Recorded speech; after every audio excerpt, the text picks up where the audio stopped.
We began the course in Red Bud Winter. We conclude the course in the third little winter, Locust Winter. And perhaps I will see you somewhere in Nashville or on campus when we have Blackberry Winter in early June. But given the effects of global warming, it may occur earlier than June. I'm quoting Robert Penn Warren, his short story, Blackberry Winter, that occurs in early June.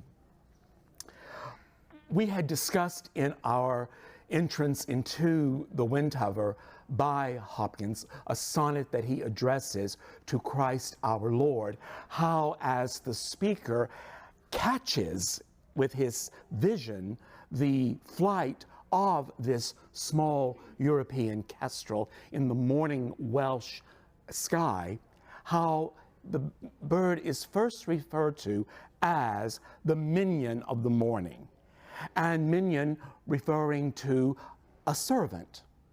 Then the bird becomes the dauphin of daylight, the crown prince of daylight. And we see here, Patrick, how as early in the first two lines, in the economy of those two lines, how the servant and the prince become united, and how in the buckling or the joining of Christ as divine and human, there is the servant and the majesty that become interwoven and inextricable.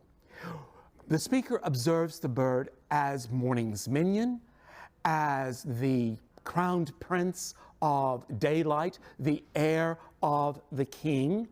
And then as the observation continues, the speaker then relieves the bird of any assumption of familiarity, and the bird acquires an identity not according to servant or to royalty, but the thing, the achieve of, the mastery of the thing. The bird's gender then moves from the masculine into the neuter as the bird assumes this mystery.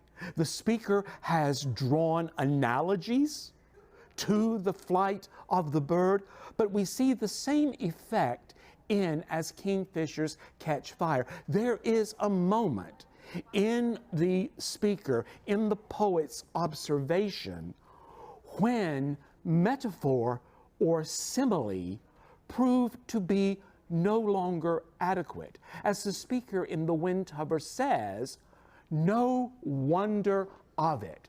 So if there is no wonder of it, then it is simply in the nature of the bird and the nature of all of the images. It is in the hacheitai of all of the images, which, as we said last week, are not developed independently, but coalesce, converge within the architecture of the sonnet.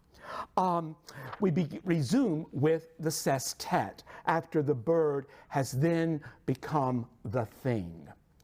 Brute beauty and valor and act, O air pride plume, here buckle. And the fire that breaks from thee then, a billion times told lovelier, more dangerous, O my chevalier.